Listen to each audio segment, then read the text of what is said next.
지역의 이슈를 짚어봅니다. 헬로 이슈토크 함께 하시죠. 국과수 조사에서 고의성 있음으로 결론난 경주 스쿨존 사고. 경찰은 민식이법이 아닌 형법을 적용하기로 하고 구속영장을 신청했습니다. 고의성 판단의 기준은 무엇이고 이후 양형의 쟁점이 되는 것은 무엇인지 전반적인 상황 이슈토크에서 짚어보겠습니다. 엄재진 매일신문 경북본사 취재부장 그리고 조정훈 오마이뉴스 기자와 함께합니다. 두 분 어서 오세요. 안녕하십니까? 네, 안녕하십니까? 네, 안녕하세요.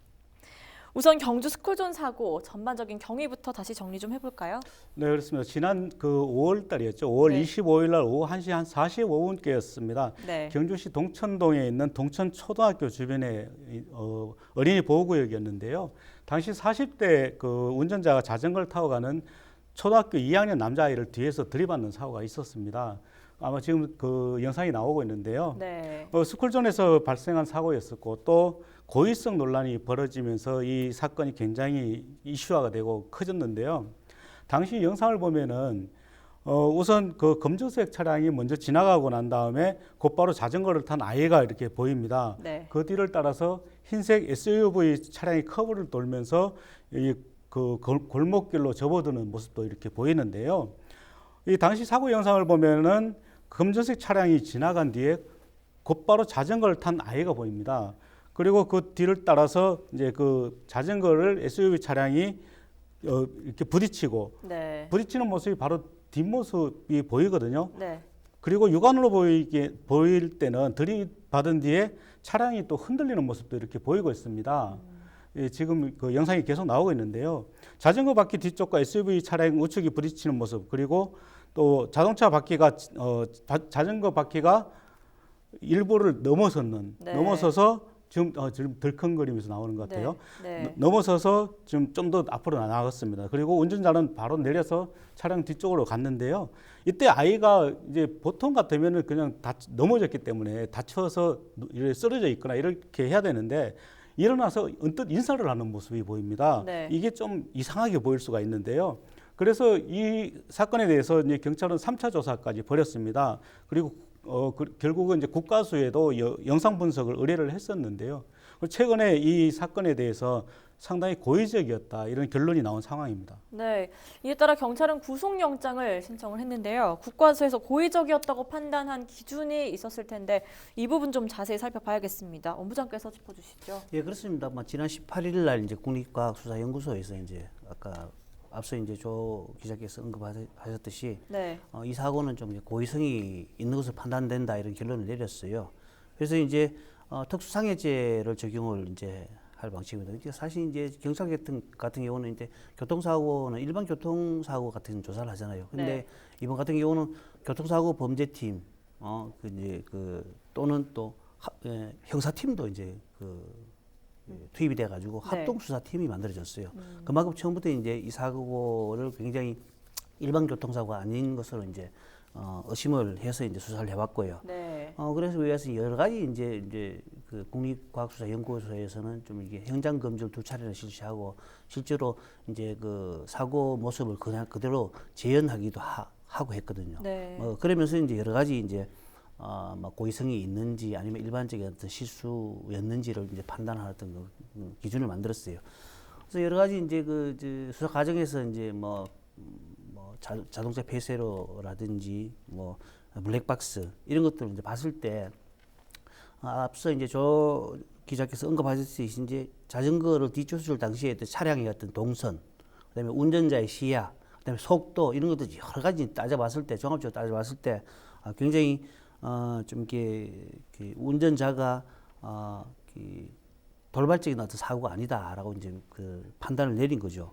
당시에 이제 주행 속도가 한 20km 정도로 봤을 거예요. 20km 정도 봤는데 통상 영상에서 보면 알겠지만은 운전 조수석 앞부분하고 이제 자전거를 부딪히잖아요. 그 자전거가 넘어졌는데 통상적으로 이제 운전자 같은 경우는 반응 속도가 즉각 일어나기 때문에 바로 브레이크를 밟잖아요. 그런데 영상에서 봐도 이게 이제 조수석 앞 타이어가 자전거를 밟고 지나간단 말입니다. 네. 지나간 뒤에 다시 이제 브레이크 등이 불이 오거든요. 네. 그렇게 봤을 때 추돌과 브레이크 등이 들어올 때까지 한 3초 정도의 어떤 시간이 걸리기 때문에 이거는 굉장히 좀 이게 그 아이를 멈춰 세우기 위한 어떤 그런 고의성이 있다 이렇게 이제 그 종합적으로 이제 판단하는 겁니다.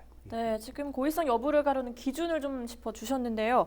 고의성이 있다고 좀 보여지기 때문에 결국은 특수상해죄가 적용이 될 것 같습니다. 민식이법과는 어떤 차이가 있는지 비교 좀 해주시죠. 예, 그렇습니다. 우선 이 그 가해자가 민식이법으로 처벌될 것이냐 아니면 특수상해죄로 처벌될 것이냐 이 부분이 상당히 그 관심사였지 않습니까? 네. 그러면 민식이법과 특수상해죄는 어떤 차이가 있느냐? 우선 민식이법 같은 경우는 어린이를 사망하게 했을 경우 이때는 무기징역 또는 3년 이상의 그 징역형을 선고를 할 수 있도록 되어 있습니다. 네. 그리고 또 이 아이가 다쳤을 경우에는 그 500만 원에서 3천만 원까지 벌금형 또는 1년에서 5년까지의 징역형을 처할 수 있도록 했는데요. 네.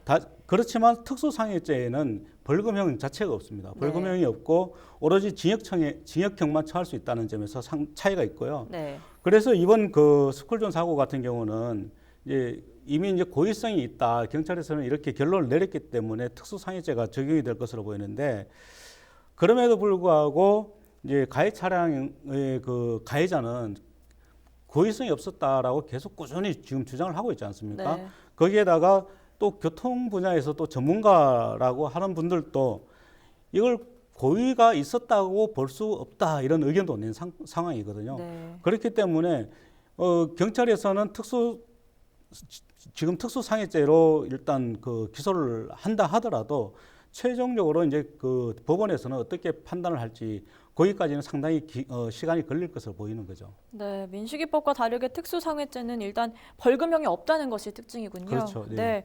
계속해서 지적되는 부분입니다만 오히려 고의적이었을 때 형량이 더 약하다 이런 의견도 있었거든요. 하지만 아무래도 단순 비교하기는 좀 무리가 있어 보이죠. 그렇습니다. 뭐 이번 사건 같은 경우는 사망 사고가 아니고 일반 어떤 상해 사고거든요. 네. 그래서 이제 단순하게 이제 민식이법과 특수상해 그 법률을 이제 그 사망 사고로 따져봤을 때 이제 그 최고 형량이 이제 민식이법은 무기징역이고 특수상해죄는 최고 15년형이거든요. 네. 그래서 이게 단순하게 이렇게 비교해 볼 수 있는 것은 아니다라고 이제 보는 겁니다. 사실 고의성이 입증되면 15년이고 뭐 고의성이 입증 안 될 경우는 무기징역인데 네. 이 아까 앞서 말씀드렸듯이 이 부분은 사실 일반 상해거든요. 사망 사고가 아니기 때문에 좀 다르게 좀 이렇게 평가를 해야 된다 이렇게 볼 수 있습니다. 네. 그렇게 봤을 때는 전문가들은 뭐 이번 어떤 그 특수상해죄 관련된 이번 어떤 운전자 같은 경우는 민식이법을 적용했을 때보다는 더 무거운 형량을 받을 것이다라고 이제 뭐 전문가들은 보고 있어요. 네. 왜냐하면은 민식이법 같은 경우는 사실 뭐 이제 그 무기징역 하지만 이건 뭐 사망하지 않았기 때문에 뭐 500만 원에서 벌금 3천만 원까지 뭐 그다음에 1년에 징역 15년이 있는데 이거 통상적으로 보면 이런 어떤 일반적인 과하지 않은 어떤 그런 상해 같은 경우는 벌금형에 처할 그 가능성이 있거든요. 근데 특수상해죄 같은 경우 조 기자께서 언급하셨듯이 벌금형이 없기 때문에 네. 어떤 식으로든 실형이 나온다 이렇게 전문가들은 보고 있거든요. 네. 그 이제 특히 또 이제 특수상해죄를 적용하더라도 이 부분에 대해서 중상해가 아니기 때문에요.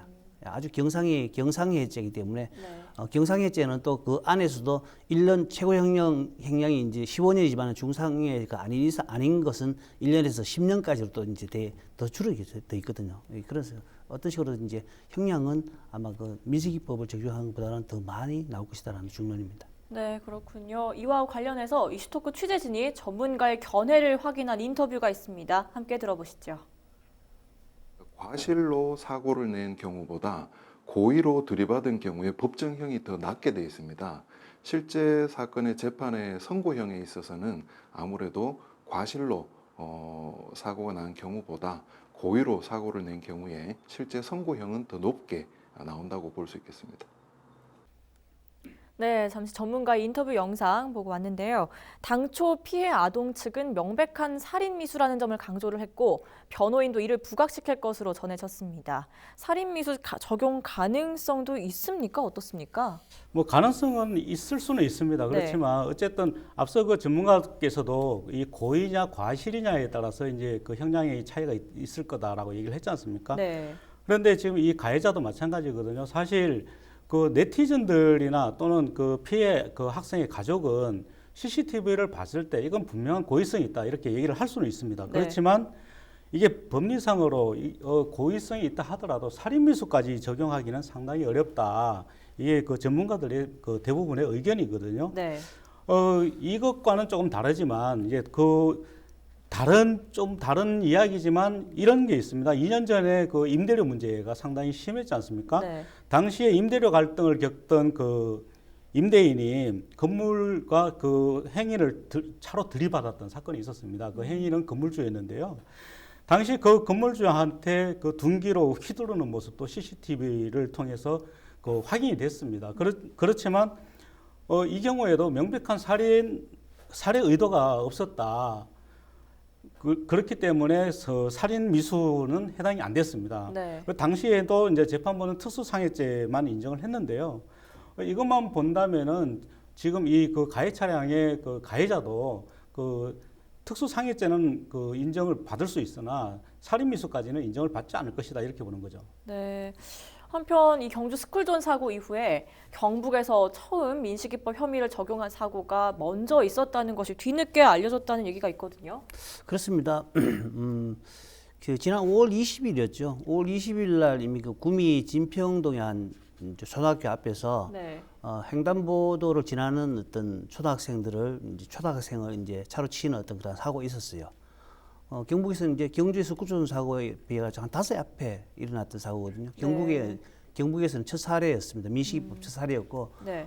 지금 뭐 수사 중이고요. 네. 운전자는 지금 불구속 입건된 상태고 그렇습니다. 이제 뭐 정확한 결과라는 그 처벌은 뭐 수사진의 수사가 끝나야 안 되겠습니까? 근데 당시 사고는 이제 승용차를 이제 몰고 가던 이제 그 남성이 이제 횡단보도를 자전거를 타고 이제 그 건너는 초등학생을 이제 들이받는 사고였습니다. 이 학생이 이제 그 사고로 넘어져 가지고 뭐 약간 타박상을 입었습니다. 병원에서 치료를 했거든요. 네. 뭐그 이제 상해 정도 아주 경미한 걸로 나타났습니다.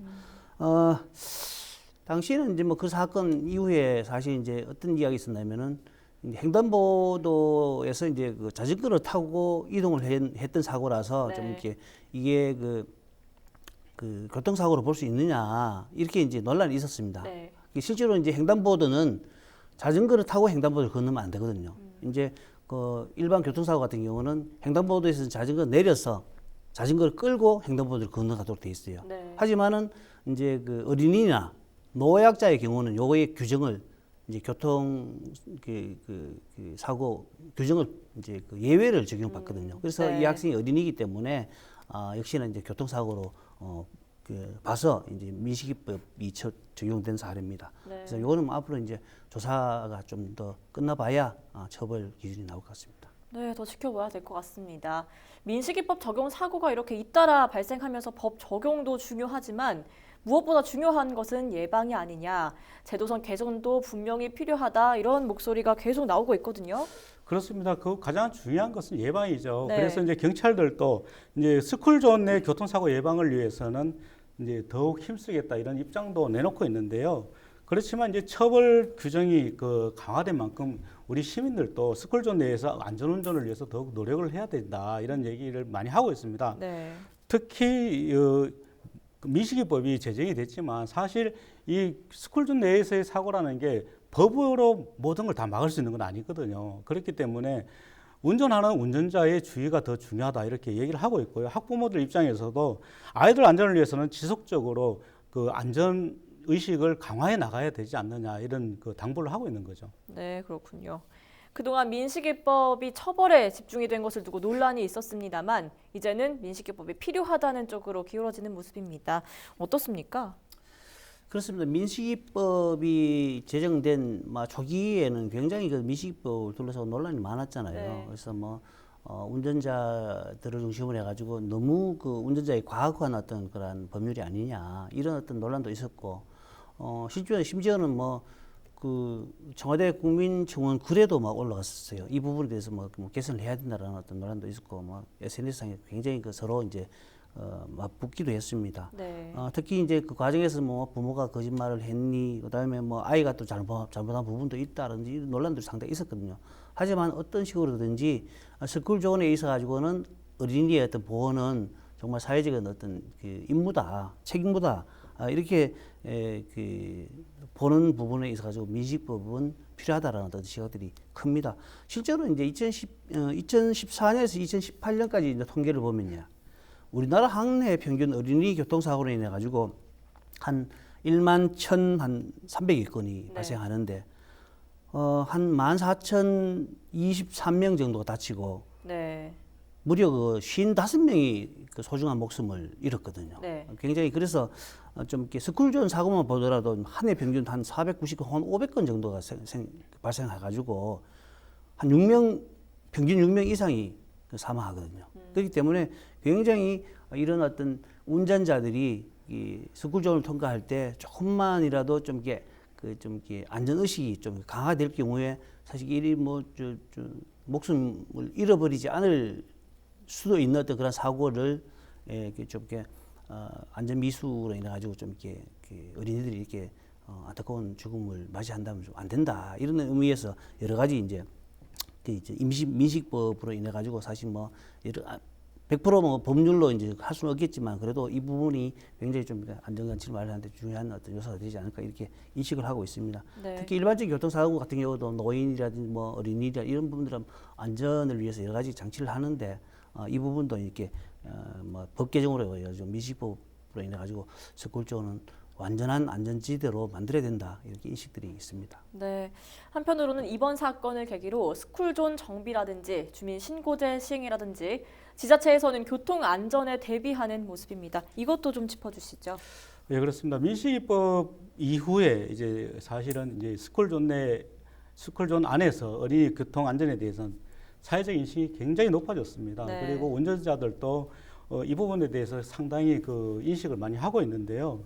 또 주민 신고 대상도 기존에는 소방시설 주변 5m 이내, 그리고 교차로 모퉁이 5m 이내, 또 버스 승강장 10m 이내, 그리고 횡단보도 등 4곳이었는데 오늘 29일부터는 어린이 보호구역도 포함이 됩니다. 그래서 5군데가 주민 신고 대상으로 이제 확장이 되는데요. 네. 더구나 이제 각 지자체들도 상당히 이제 그 스쿨존 내에서 많은 그 개선을 하려고 노력을 하고 있습니다. 경북교육청에 그 소개를 해드린다면은 경북교육청은 올해 그 195개 어린이 보호구역의 교통안전시설물을 개선을 할 계획입니다. 어린이집 그 2개소 그리고 초등학교 46개소에 대해서 통학로를 설치를 할 계획이고 또 과속 방지턱이라든지 미끄럼 방지 포장을 할 계획이라고 하는데요. 네. 안전표지 등을 확충하고 또 그 무인 교통단속 장비도 추가로 66개를 지금 더 설치를 하려고 합니다. 네. 그리고 각 지자체와 교육청이 앞으로 더 예산을 확보를 한다면은 이런 그 어린이 보호구역에 대한 개선 작업도 더 계속 넓혀 나가고 안전망도 더 그 점차 개선을 해나가겠다 이렇게 밝히고 있습니다. 네, 그렇다면 마지막으로 어린이 교통 안전에 대해 우리가 더 고민해야 할 부분은 없는지 두 분의 최종 의견 덧붙여 주시기 바랍니다. 원부장께서 먼저 답변해 주시죠. 네, 그렇습니다. 가장 중요한 것은 운전자의 습성이거든요. 운전자 습성. 사실 우리나라 사람들은 그 굉장히 그 얌전하던 사람들도 운전대에만 잡으면은 굉장히 난폭해지고 과격해진다는 그런 어떤 습성들이 있거든요. 그렇기 때문에 운전을 하더라도 좀 굉장히 좀 여유롭게 좀 네. 이렇게 그 마음을 다져야 된다. 특히 이제 스쿨존 횡단보도 같은 경우는 막 장치를 통해 가지고 막 감응 장치를 통해 가지고 사람이 운전자들이 일단 멈춤을 하고 통과한다든지 네. 이런 어떤 시스템들이 마련이 필요합니다. 그래서 속도를 제한하는 것도 굉장히 중요하지만은 여러 가지 이제 우리 운전자 습성이라든지 주의 이런 것들 따져서 사전에 아직 막 그 속력을 줄이는 어떤 그런 자세가 필요하다 이렇게 볼 수 있겠습니다. 네. 네, 그렇습니다. 그 운전자의 그 습성 이런 것도 중요하고 사실은 이제 그 스쿨존 내뿐만 아니라 일반 도로에서도 그렇지만 아이들은 언제 어떻게 튈지를 모릅니다. 그렇기 때문에 운전하는 그 운전자 입장에서 충분히 그 안전을 그 우선시하는 운전을 해야 되지 않나. 이게 인식을 해야 된다. 이렇게 생각을 하는 거죠. 네, 이 시간 헬로 이슈토크는 여기까지입니다. 함께해 주신 두 분 말씀 고맙습니다. 좋습니다. 감사합니다. 고맙습니다.